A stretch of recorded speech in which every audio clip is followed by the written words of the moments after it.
మీ అందరికీ తెలియదు ఏంటంటే నేను రాజు గారిని నేను అంకుల్ అని పిలుస్తాను. ఎందుకంటే నేను 8th 9th క్లాస్ ఉన్నప్పుడు మా నాన్నగారు రాజుగారు కలిసి సినిమాలు చేసేవాళ్ళు. అలా చేసిన ఒక సినిమా తొలి ప్రేమ. సో అప్పుడు సినిమా రిలీజ్ అయిన ఫస్ట్ డే హిట్ తర్వాత మా అందరము ట్రైన్లో వెళ్ళాము తిరుపతి. అప్పుడు అక్కడ మా ఇద్దరు కొంచెం బాండ్ ఏర్పడింది. ఆ తర్వాత వచ్చాక నేను కాలేజ్ బంక్ కొట్టినప్పుడల్లా నేను ఇలాగే దొరికిపోతుండేవాడిని. ఒక ఇన్సిడెంట్ ఇంకా నాకు బాగా గుర్తుంది. సంజయ్ థియేటర్ బయట రోడ్లో మీరు ఇటు సైడ్ వస్తున్నారు కార్లో, నేను ఇటు సైడ్ ఒక బైక్లో వెళ్తున్నాను. సినిమాలో ఒక హీరో హీరోయిన్ చూసినట్టు లుక్స్, అంత బిజీ రోడ్లో ట్రాఫిక్లో మీరు నన్ను చూడడం, నేను మిమ్మల్ని చూడడము చూసి నేను భయపడిపోయి మీకు కాల్ చేసి అంకుల్ ఇంట్లో చెప్పకుండా చెప్పడము, థ్యాంక్ యూ మీ ఇంట్లో చెప్పలేదు, మీరు చెప్పుంటే అప్పుడు నాకు పగిలిపోయి ఉండేది. సో అది మా ఇద్దరి మధ్య ఉండే బంధం. సో ఆ తర్వాత కలిసి నేను హీరో అయ్యాను, తను ప్రొడ్యూసర్ అయ్యాడు. అండ్ అంకుల్ ఫస్ట్ మీ ఇండస్ట్రీకి వచ్చింది నాకు గుర్తున్నంత వరకు మీరు హీరో అవుదాం వచ్చారంట, కరెక్టా కాదా? ఒక సినిమా స్టార్ట్ కూడా అయింది, మధ్యలో అయిపోయింది. ఇది కరెక్టా ఫాల్సా? కాదు, ఫాల్స్. పక్క పక్క పక్క ఫాల్స్. ఓకే, మీ ఫస్ట్ సినిమా దిల్. ఆ సినిమా స్టార్ట్ ఎలా అయిందంటే అప్పటికి ఆది ఇంకా రిలీజ్ అవ్వలేదు, జయం రిలీజ్ అవ్వలేదు. వినాయక్ గారిని మా నాన్నని హోటల్లో కూర్చోబెట్టి ఎప్పుడు సినిమా రిలీజ్ కంటే ముందే మీరు దాన్ని లాక్ చేశారు. అసలు మీ నమ్మకం ఏంటి, మీ ధైర్యం ఏంటి? రిలీజ్ కాకముందే అప్పటికి ఆది మూవీ రిలీజ్ అయింది, నీ జయం రిలీజ్ కాదు. అప్పటికి ఆది రిలీజ్ అయ్యి వినయ్ నేను బేగంపేట సైడ్ వెళ్తున్నాము, నీ జయం పోస్టర్స్ ఉన్నాయి. ఓకే.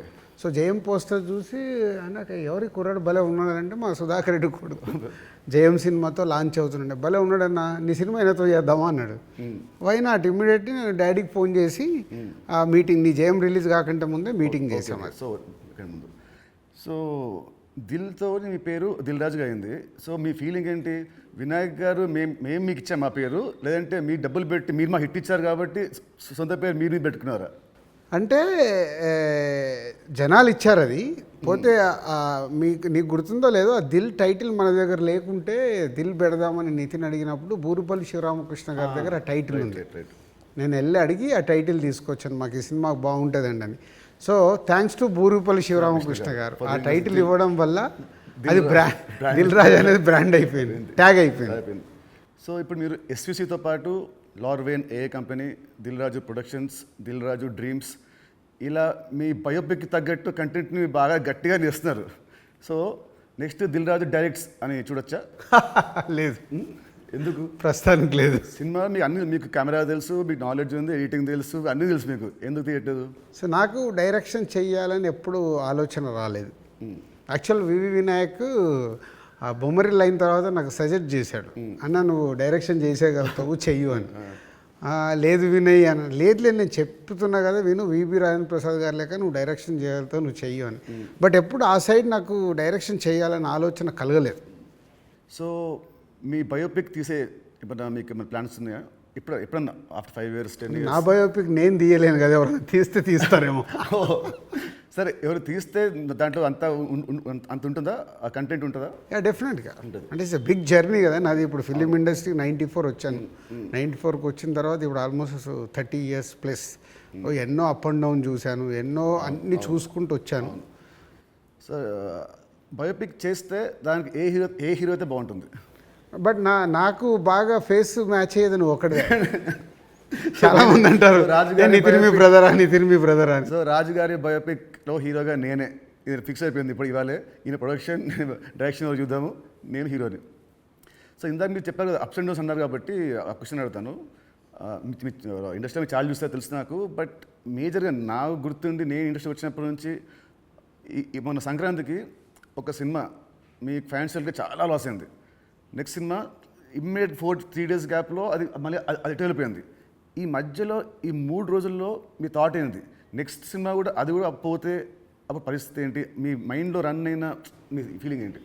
లేదు అంటే నాకు ఇప్పుడు 10th సినిమా రిలీజ్ అయినప్పుడు నాకు అర్థమవుతుంది ఫైనాన్షియల్గా ఇది డ్యామేజ్ జరగబోతుంది. సో అటు డిస్ట్రిబ్యూటర్స్ అందరు కూడా లోలో ఉన్నారు. పోతే 14th రిలీజ్ అవుతున్న సినిమా షూర్ షాట్గా సూపర్ హిట్ అని చాలా గట్టి నమ్మకంతో ఉన్నాను. అంటే 90% నీకు తెలుసు, నేను ఎడిటింగ్ రూమ్లో చూసినప్పుడే నాకు చెప్పగలుగుతాను సినిమా వర్క్ అవుతుంది అవ్వట్లేదు. అట్లా సంక్రాంతికి వస్తున్నాం అనే సినిమా మీద ఐఎమ్ ఫుల్ కాన్ఫిడెంట్గా ఉన్నాను. సో ఆ 3 డేస్ అదే ఎనర్జీతో ఉన్నాను. ఎస్, నో ప్రాబ్లం, ఒకటి వస్తుంది, ఇది ఎంత డ్యామేజ్ అవుతుంది, అది ఎంత రికవర్ చేస్తారో నంబర్స్ తెలియదు, బట్ అది మ్యాజిక్ అనేది ఇట్స్ ఎ మిరాకిల్.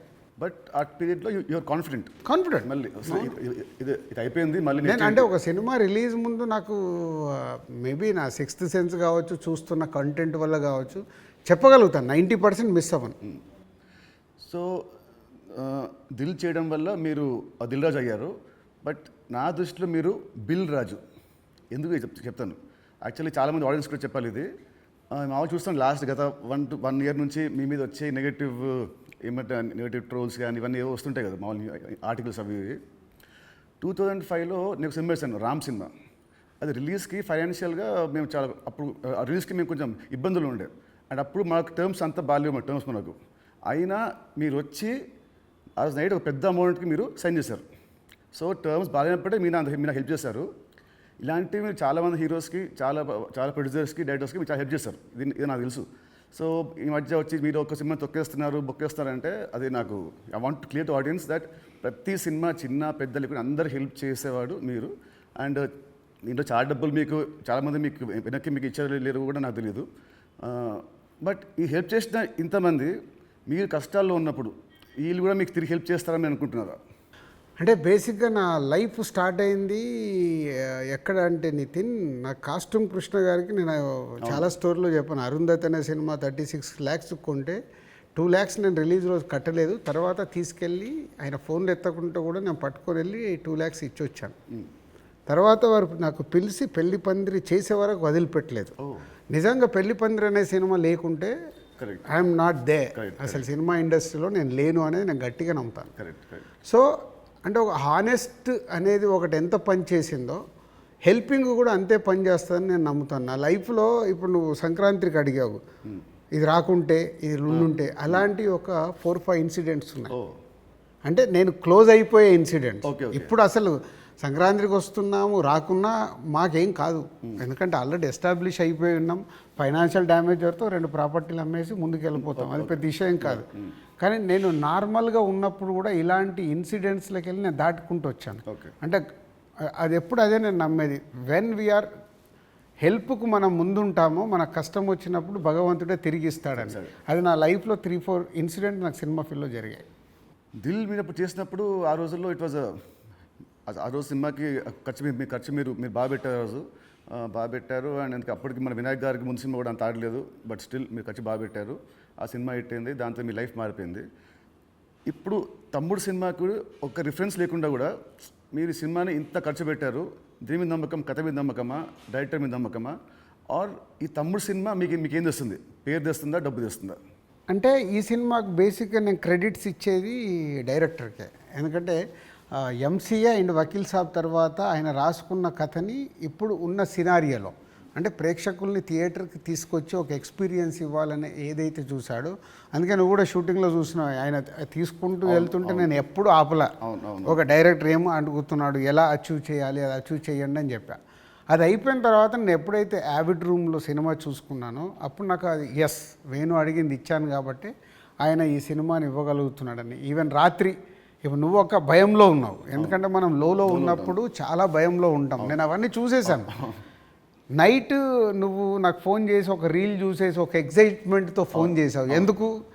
అది ఇప్పుడు మనం చూస్తున్నాం, ఒక సినిమా ఇలా షేప్ అయింది, సౌండ్తో ఇలా చూసినప్పుడు ఇలా ఉంది, ఒకటి ఉంటుంది కదా, అదే ఎగ్జైట్మెంట్. అదే నన్ను తమ్ముడికి ఎంతైనా ఆలోచించకుండా డైరెక్టర్ అడిగినట్టు చేయమని చెప్పాను.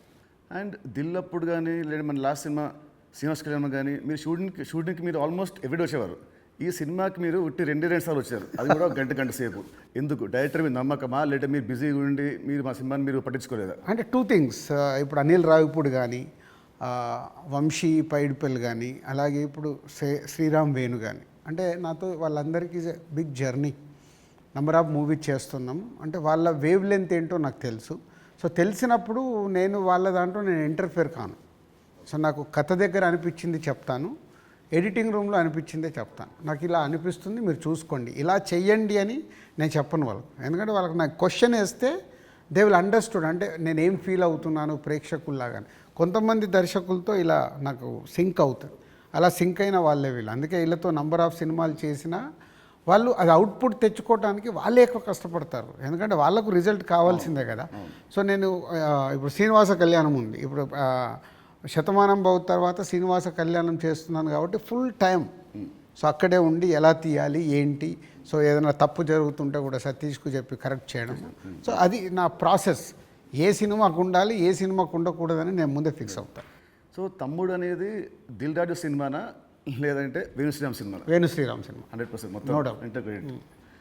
సో ఇంకోటి ఇప్పుడు మామూలుగా మిమ్మల్ని ఏం అడుగుతారు, ఇప్పుడున్న దిల్ రాజు పాత దిల్ రాజుకి ఏం చెప్తాడని అందరూ అడుగుతారు. నేను అడిగేదంటే అప్పుడున్న ఓన్లీ రాజు ఇప్పుడున్న దిల్ రాజుకి ఏం చెప్తాడు?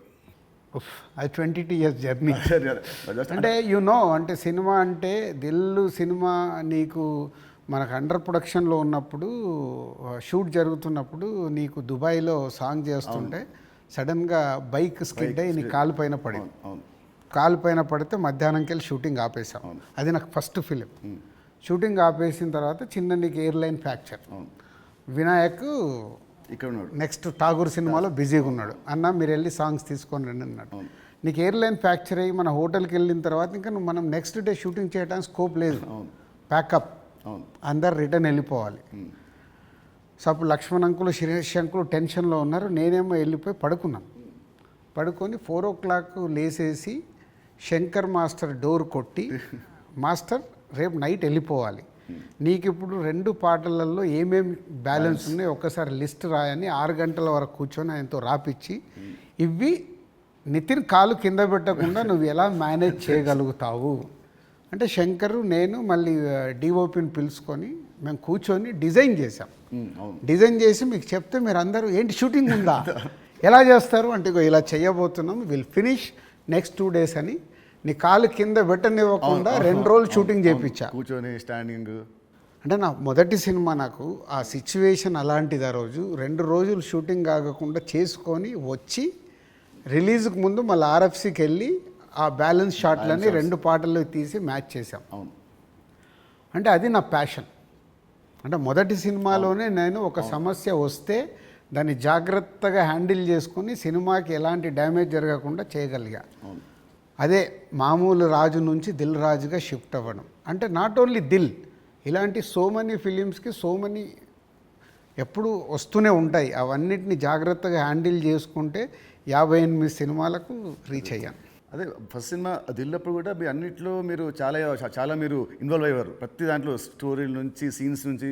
కొన్ని సీన్స్ మీకు నచ్చకుంటే మీ వినాయక్ మీరు చెప్పలేకపోతే మీరు నా చెప్పేవాళ్ళు, నితిన్ చెప్పా ఈ సీన్ బాగా గుర్తున్నా, దాంట్లో ఉంటుంది ఒక ఎపిసోడ్ ఒకటి, టాలీవుడ్ ఎపిసోడ్ ఉంటుంది ఒకటి, అది సినిమా లేదు. సో అది సో మీ ఉత్సాహాన్ని చూసే సుకుమార్ గారు సినిమా రైటర్ కదా, ఆయన పెట్టాడు సినిమాలో ఒక డైలాగ్ వస్తుంది, మై నేమ్ ఇస్ రాజు అంటే ఒకటి వచ్చి ఎందుకంత ఫోజు మిమ్మల్ని చూసే పెట్టాడు డైలాగ్, గుర్తున్నా? బోర్డు మీద రాసి బోర్డు మీద. సో 2003 రాజుగారి దగ్గర ఉన్నదేంటి, ఇప్పుడు రాజుగారి దగ్గర లేనిదేంటి? ఉన్నది 2003కి ఇప్పటికి ఉన్నది. సినిమా అంటే అవలీలగా ఎక్స్పీరియన్స్తో పాటు వచ్చిన ఎక్స్పీరియన్స్తో పాటు సో ఈజీగా ఎలాంటి సిచ్యువేషన్ అయినా హ్యాండిల్ చేసే కెపాసిటీ అండ్ సినిమా పైన ఇంకా అవగాహన ఉంది. ఇది సాధించాను. లేనిది 2003 నుంచి 2010 వరకు ఒక్కొక్క సినిమా తీస్తూ ఒక్కొక్క కొత్త డైరెక్టర్తో జర్నీ చేస్తూ అద్భుతమైన జాబ్ సాటిస్ఫాక్షన్తో జర్నీ చేశా. 2014 తర్వాత అంటే ఆ పీరియడ్ తర్వాత నంబర్ ఆఫ్ ప్రొడక్షన్స్కు షిఫ్ట్ అయిపోయి సో దాన్ని ఎంజాయ్ చేయలేకపోతున్నా. అది ఇప్పుడు లేదు, ఆ ఎంజాయ్మెంట్ లేదు. Job satisfaction, enjoyment, job satisfaction ఉంది, ఎంజాయ్మెంట్ అంటే మార్నింగ్ 7కు నేను లొకేషన్కి వెళ్ళిపోయి ఈవినింగ్ ప్యాకప్ వరకు ఉండి మళ్ళీ వచ్చి నెక్స్ట్ డే సీన్ గురించి వెళ్ళి ఆఫీస్లో కూర్చొని 10 వరకు కూర్చొని అదొక ఎంజాయ్మెంట్ నాకు. I'm missing that. ఇప్పుడు ఆడియన్స్ సినిమా థియేటర్కి చెప్తారు మామూలు, ఇప్పుడు ఆడియన్స్ ఇప్పుడు ఎక్కువ రావట్లేదు, అది ప్రొడ్యూసర్గా ఏం చేయాలో మీరు చెప్తున్నారు.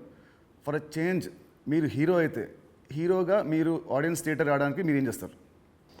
ప్రొడ్యూసర్గా చెప్తున్న దిల్ రాజు చెప్తున్న అన్ని పాయింట్స్ని నేను నితిన్ ప్లేస్లో ఉంటే నేను ముందడిగేసి అరే ఇవన్నీ ముందు మొదలు పెడదామని మొదలు పెడతాను. సరే, దిల్కి అండ్ తమ్ముడికి ఈ మధ్యలో మీరు నా ఏమంటారు నా పర్ఫార్మెన్సా నాలో చూసిన చేంజ్ ఏంటి, మార్పు ఏంటి, ప్లస్ అండ్ మైనస్? ప్లస్లు చాలా నువ్వు అప్పటికి ఇప్పటికీ ఏంది న్యాచురల్గా ఒక 22-23 ఇయర్స్ నువ్వు యాజ్ యాక్టర్గా ఇక్కడ వరకు జర్నీ చేసావు. అంటే నాకంటే సీనియర్ నువ్వు యాక్చువల్ 1 ఇయర్ సీనియర్. నేను 2003లో ప్రొడ్యూసర్ని అయ్యా, నువ్వు 2002లోనే హీరో అయ్యావు. అంటే నాకంటే 1 ఇయర్ సీనియర్. సో నీకున్నది ఆ ఎక్స్పీరియన్స్ వచ్చింది ప్లస్. సో ఆ ఎక్స్పీరియన్స్తో నేను ఎలా హ్యాండిల్ చేస్తున్నానో థింగ్స్ని హ్యాండిల్ చేయగల కెపాసిటీ వచ్చింది, మేనేజ్ చేయగలిగే కెపాసిటీ లేనిది. అంటే 23 సంవత్సరాలలో నువ్వు అంటే ఇప్పుడు ఒక దిల్ రాజుగా నేను నీకంటే జూనియర్ని 1 ఇయర్ని సాధించుకుంటూ ఒక టాప్లోకి వచ్చా. నితిన్ని నేను అలా ఊహించా. నేను దిల్ సినిమా చేస్తున్నప్పుడు, ఆర్య సినిమా చేస్తున్నప్పుడు బన్నీని, దిల్ సినిమా చేస్తున్నప్పుడు నిన్ను, అంటే వీళ్ళు నాకు ఫ్యూచర్ స్టార్స్ అని ఊహించా. కానీ నువ్వు ఆ మార్క్ అచీవ్ చేయలేకపోయావు, నువ్వు కోల్పోయింది అదే అనేది నా ఫీలింగ్. ఇప్పుడు తమ్ముడితో నాకు మళ్ళీ వస్తుందనుకుంటారా ఆ పూర్వ వైభవం? తమ్ముడితో సక్సెస్ఫుల్ హీరోగా వస్తావు, కానీ ఇది సరిపోదు. ఎల్లమ్మ ఎల్లమ్మతో కొట్టాలి. సో దిల్కి సీక్వెల్ చేసే ప్లాన్ ఏమైనా ఉందా? ఎందుకంటే అదొక మంచి బ్రాండ్ వాల్యూ. మళ్ళీ వినాయక్ గారితో నాతోని దిల్ పార్ట్ 2 అంటే అప్పుడు ఫాదర్ క్యారెక్టర్ నువ్వు వేయాలి, కొడుకు క్యారెక్టర్ నువ్వు వేయాలి. ఉంది కదా, ఇలాగ సినిమాలో ఉంది కదా, ఇచ్చాం కదా మనం లీడ్. కరెక్టే, సినిమాలో మనకు లీడ్ ఉంది, మన సినిమా లీడ్ ఉంటుంది. అది వేసుకొని లాస్ట్ సీన్ అదే ఉంటుంది, ప్రకాష్ రాజ్ గారిది ఫోటో మీదకి వెళ్ళి రివీల్ చేస్తే అలా చేయాలి. అప్పుడు 1 వర్డ్ ఆన్సర్స్ కావాలి. 1 వర్డ్ ఆర్ 2 వర్డ్స్, మీ ఇష్టం. 1-2 వర్డ్స్ ఆన్సర్స్. మీకు చెప్తాను కొన్ని పేరు వినగానే మీకు వచ్చే ఫస్ట్ మీ థాట్స్. పవన్ కళ్యాణ్ గారు is my star. Mahesh Babu గారు. మహేష్ గారు మా ఇద్దరికి ఒక తెలువని అండర్లింక్ ఉంటుంది. ప్రభాస్ గారు ఈజ్ మై డార్లింగ్. ఎన్టీఆర్ గారు. మై నాన్న. నాన్న అని పిలుస్తాను నేను. ఓ అదేంటి, అది ఇంకేంటి? అది అప్పుడు తారక్తో డిస్ట్రిబ్యూటర్గా ఉన్నప్పుడు క్లోజ్నెస్ ఉండి బృందావనం చేస్తున్నప్పుడు అప్పటికి కొడాలి నానిగారు వీళ్ళందరూ తారక్తో ఉండేవాళ్ళు. వాళ్ళందరూ నాన్న నాన్న అని పిలిస్తే నాకు అది ముద్దుగా అనిపించేది. అంటే నాకు ఈ అవకాశం ఉంది కదా అని అప్పటి నుంచి నేను కంటిన్యూ. తారక్ నన్ను అన్న అంటాడు, నేను నాన్న అంటాడు. బాగుంది. Charan garu. His megastar son. So ఒక సినిమా అంటే ప్యాషన్గా మెగాస్టార్ సన్ అయినా ఎదుగుతూ వచ్చిన is star hero. Allu Arjun garu. Bunny is my brother. Next Sirish Reddy garu. Sirish అందరికీ తెలిసింది మై బ్రదర్. పోతే మా ఇద్దరికి సినిమా దాంట్లో ఎప్పుడు ఒక కాన్ఫ్లిక్ట్లో ఉంటాం. అవునా? ఓకే. అంటే ఆలోచన విధానంలో కాన్ఫ్లిక్ట్గా మాట్లాడుతుంటాం, బట్ కన్క్లూడ్ చేస్తాం, రిజల్ట్ ఉంటుంది మాకు. About Venu Sriram. Venu is my boy. Thammudu సినిమాని 3 ముక్కలో చెప్పాలంటే Thammudu, what is Thammudu for you? Nithin నాకు తమ్ముడు, వేణు నా తమ్ముడు. తమ్ముడు సినిమా మీకు పేరు తెస్తుందా, మీకు డబ్బు తెస్తుందా? ఫస్ట్ పేరు తెస్తుంది, తర్వాత నేను పెట్టిన డబ్బు తెస్తుంది, ఇంకా అద్భుతాలు జరిగితే లాభాలు తెస్తుంది. సో July 4th సినిమా వస్తుంది తమ్ముడు. సో ఆడియన్స్కి మీరేం చెప్తారు? ఎస్, అన్ని ఇంటర్వ్యూలలో చెప్తున్నట్టే. సో ఈ సినిమా, ప్రతి సినిమా అందరికీ ఇంపార్టెంటే. ఈ సినిమా వేణు శ్రీరామ్, సో ఎంసీఏ వకీల్ సాబ్ తర్వాత బెస్ట్ సినిమా, ఆడియన్స్కి ఒక ఎక్స్పీరియన్స్ సినిమా ఇవ్వాలని చాలా కష్టపడి అవుట్పుట్ ఒక రేపు ఎక్స్పీరియన్స్ ఇవ్వబోతున్నాడు అవుట్పుట్తో. సో అది నో డౌట్. సో దిల్ రాజుగా నాకు సంక్రాంతికి వస్తున్నాం ఒక బ్లాక్ బస్టర్ అయితే, దాని తర్వాత మా బ్యానర్ నుంచి వస్తున్న వెంకటేశ్వర క్రియేషన్ నుంచి వస్తున్న ఒక మంచి సినిమాతో దిల్ రాజు మీ ముందుకు తీసుకొస్తున్నాడు ఈ సినిమాని. ఇది నాకు సక్సెస్తో పాటు ఒక ఎనర్జీని ఇస్తుంది. బట్ నితిన్కి ఇది సక్సెస్ చాలా అవసరం. సో ప్రాపర్గా సినిమాని మీకు నచ్చే విధంగా రెడీ చేసి మీకు తీసుకొస్తున్నాం. July 4th మీరు థియేటర్కి రండి, ఫ్యామిలీస్తో వచ్చి మీరు ఎంజాయ్ చేస్తారు సినిమా, అది నా ప్రామిస్. ఎంజాయ్ చేసిన సినిమాని బయటికి వెళ్ళిన తర్వాత మీరే చెప్తారు ఒక వావ్, అంటే నితిన్కి ఒక కొత్త సినిమా, కొత్త అప్రోచ్. ట్రైలర్ కంటే ముందు తమ్ముడు వేరు, ట్రైలర్ వచ్చిన తర్వాత నితిన్తో ఇలా తీశారు ఆ సినిమా అన్నారు. అది ఫస్ట్ పాయింట్. అలాగే తమ్ముడు అని టైటిల్ పెట్టుకొని ఏ సర్టిఫికేట్ తీసుకున్న దిల్ రాజు. సో ఇది సెకండ్ పాయింట్. అంటే థియేటర్ ఎక్స్పీరియన్స్ కోసం కాంప్రమైజ్ అవ్వకుండా ఏ సర్టిఫికేట్ కూడా తీసుకున్నాము. యూఏ సెన్సార్ వాళ్ళు కొంచెం లెంత్ తగ్గించుకొని యూఏ తీసుకోండి అన్న కానీ ఏ సర్టిఫికేట్ తీసుకోవడానికి థియేటర్లో ఎక్స్పీరియన్స్ మిస్ అవ్వకూడదు. ఏదైతే డైరెక్టర్ అనుకున్నాడో, నితిన్ ద్వారా ఏదైతే మీకు అందివ్వాలనుకున్నాడో, నితిన్ చుట్టూ ఒక 5 ఉమెన్ని పెట్టి ఒక కాన్సెప్ట్ ఫిలింగా 80% ఆఫ్ ద ఫిలిం మీకు ఫారెస్ట్లో ఉంటుంది. ఇది 24 అవర్స్లో జరిగే కథ. ఒక ఎక్స్పీరియన్స్ మట్టుకు డెఫినెట్గా ఈ సినిమాతో పొందుతారు. Please come and watch in theatres from July 4th. తమ్ముడు సినిమా ఉంది. తమ్ముడు సినిమా రిలీజ్ కాకముందే మీరు నాకు వెళ్ళమ్మా అనే ఒక కథ వినిపించారు. మామూలు ఇండస్ట్రీలో ఉంటుంది, ఈ సినిమా హిట్ అయితే నెక్స్ట్ సినిమా చేస్తాము అని ఉంటుంది. మీకు ఏంటి మళ్ళీ మీ మైండ్ సెట్ ఈ సినిమా రిజల్ట్తో సంబంధం లేకుండా నాతో నెక్స్ట్ సినిమా చేస్తున్నారు, ఇమీడియట్ సినిమా? సేమ్ నాకు సుబ్రహ్మణ్యం ఫర్ సేల్ జరుగుతుంది తేజుతో. అనిల్ రావిపూడి పటాస్ రిలీజ్ అయింది. పిలిచి అనిల్ని సినిమా చేస్తా అన్నప్పుడు సుబ్రహ్మణ్యం ఫర్ సేల్లో ఒక సాంగ్ చూపించి ఈ హీరోతో సినిమా చేద్దామని చెప్పా.